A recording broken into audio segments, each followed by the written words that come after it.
CUET special series में एक बार फिर से आपका स्वागत है। इस एपिसोड में हम करंट अफेयर्स के उन प्रश्नों को देखेंगे जो आपकी परीक्षा के लिहाज से बेहद महत्वपूर्ण साबित हो सकते हैं। तो चलिए शुरुआत करते हैं। किस देश ने प्लास्टिक प्रदूषण के प्रबंधन के लिए पहले वैश्विक प्लास्टिक संधि का मसौदा तैयार करने के लिए मेजबानी की? ए. संयुक्त राज्य America, B. Canada, C. Germany, D. Brazil.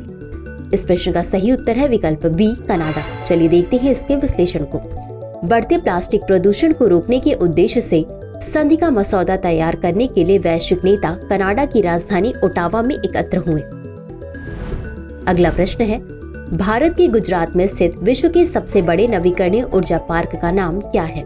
ए. Khavda solar park, B. Rewa solar park, C. Bhadla solar park या डी. Pavagada solar park.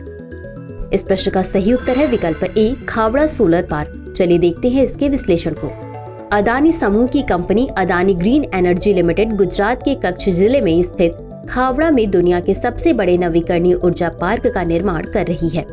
यह पार्क 538 वर्ग किलोमीटर के क्षेत्र में फैला हुआ है, जो फ्रांस की राजधानी पेरिस के आकार का लगभग 5 गुना है।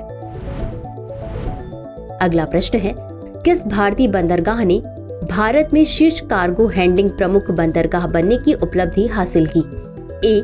पारादीप बंदरगाह, बी. मुंबई बंदरगाह, सी. चेन्नई बंदरगाह, डी. कोलकाता बंदरगाह। इस प्रश्न का सही उत्तर है विकल्प ए, पारादीप बंदरगाह। चलिए देखते हैं इसके विश्लेषण को। पारादीप बंदरगाह प्राधिकरण कांडला के दीनदयाल बंदरगाह को पीछे छोड़कर देश का सबसे अधिक माल ढुलाई करने वाला प्रमुख बंदरगाह बन गया है। अगला प्रश्न है, एतुर नगरम वन्यजीव अभयारण्य किस राज्य में स्थित है? ए. महाराष्ट्र, बी. कर्नाटक, सी. तेलंगाना, डी. आंध्र प्रदेश। इस प्रश्न का सही उत्तर है विकल्प सी, तेलंगाना। चलिए देखते हैं इसके विश्लेषण को।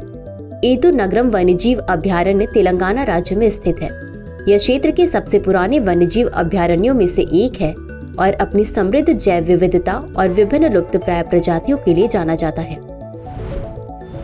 अगला प्रश्न है, तमिलनाडु की कौन सी घाटी गंभीर रूप से लुप्तप्राय जिप्स गिद्धों का सबसे बड़ा घोंसला बनाने वाला क्षेत्र है? ए. मोयार घाटी, बी. नीला कुरिंजी घाटी, C. Silent valley, D. Ketti घाटी। इस प्रश्न का सही उत्तर है विकल्प ए, मोयार घाटी। चलिए देखते हैं इसके विश्लेषण को। मोयार घाटी, जिसे मायार या अदृश्य नदी घाटी के नाम से भी जाना जाता है, गोडालूर से मुदुमलाई टाइगर रिजर्व के केंद्र तक लगभग 85 किलोमीटर तक फैली हुई है। नीलगिरी बायोस्फीयर रिजर्व के भीतर यह वन्यजीव समृद्ध क्षेत्र प्रायद्वीपीय भारत का एकमात्र ऐसा क्षेत्र है जहां जिप्स गिद्धों की सबसे बड़ी जंगली घोंसला बनाने वाली कॉलोनी स्थित है।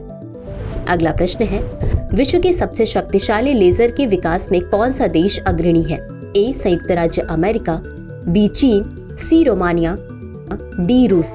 इस प्रश्न का सही उत्तर है विकल्प सी, रोमानिया। चलिए देखते हैं इसके विश्लेषण को। रोमानिया के वैज्ञानिकों ने दुनिया का सबसे शक्तिशाली लेजर सफलतापूर्वक विकसित किया है, जो सूर्य से पृथ्वी तक पहुंचने वाली शक्ति के 10वें हिस्से के बराबर प्रकाश उत्सर्जित करता है। शोधकर्ताओं के अनुसार इस लेजर बीम के कई तरह के अनुप्रयोग होने की उम्मीद है। अगला प्रश्न है, हाल ही में भारत के किस क्षेत्र में मानव कंकाल, मिट्टी के बर्तन और जानवरों की हड्डियां खुदाई में मिली हैं? ए. केरल, बी. गुजरात, सी. राजस्थान, डी. मध्य प्रदेश। इस प्रश्न का सही उत्तर है विकल्प बी, गुजरात। चलिए देखते हैं इसके विश्लेषण को। पुरातत्वविदों ने गुजरात के कच्छ में एक स्थल की खुदाई की, जहां उन्हें मिट्टी के बर्तनों और जानवरों की हड्डियों के साथ एक मानव कंकाल भी मिला है।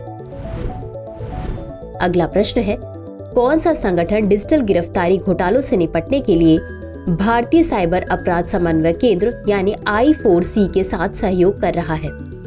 A. Google, B. IBM, C. Microsoft, D. Amazon. इस प्रश्न का सही उत्तर है विकल्प सी, माइक्रोसॉफ्ट। चलिए देखते हैं इसके विश्लेषण को।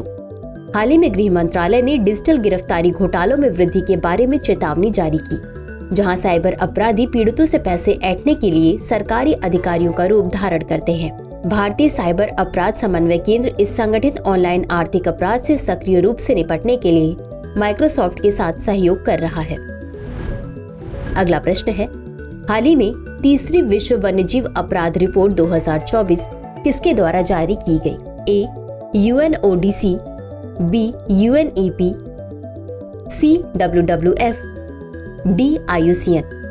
इस प्रश्न का सही उत्तर है विकल्प ए, UNODC। चलिए देखते हैं इसके विश्लेषण को। संयुक्त राष्ट्र के ड्रग्स और अपराध कार्यालय यानी UNODC द्वारा विश्व वन्यजीव अपराध रिपोर्ट 2024 का तीसरा संस्करण जारी किया गया। यह रिपोर्ट वर्ष 2015 से 2021 तक अवैध वन्यजीव व्यापार का व्यापक विश्लेषण प्रदान करती है, जिसमें वन्यजीव तस्करी में प्रमुख मुद्दों और प्रवृत्तियों पर प्रकाश डाला गया है। अंतिम प्रश्न है, वर्ष 2015 से 2021 के दौरान वैश्विक अवैध वन्यजीव व्यापार से कौन सा जानवर सबसे अधिक प्रभावित हुआ? ए. हाथी, बी. चीता, सी. गैंडा, डी. पांडा। इस प्रश्न का सही उत्तर है विकल्प सी, गैंडा। चलिए देखते हैं इसके विश्लेषण को। विश्व वन्यजीव अपराध रिपोर्ट 2024 ने वर्ष 2015 से 21 के दौरान वैश्विक अवैध वन्यजीव व्यापार से सबसे अधिक प्रभावित जानवर के रूप में गैंडे की पहचान की, जिसमें गैंडे के सींग अवैध पशु व्यापार का सबसे बड़ा हिस्सा है। तो चलिए अंत में देखते हैं आज के अभ्यास प्रश्न को। टोक्यो विश्वविद्यालय अटाकामा वेधशाला यानी TAO किस देश में स्थित है? A. Chile, B. Japan, C. संयुक्त राज्य अमेरिका, डी. ऑस्ट्रेलिया। इस प्रश्न का उत्तर कमेंट बॉक्स में जरूर दें। आज के लिए बस इतना ही। धन्यवाद।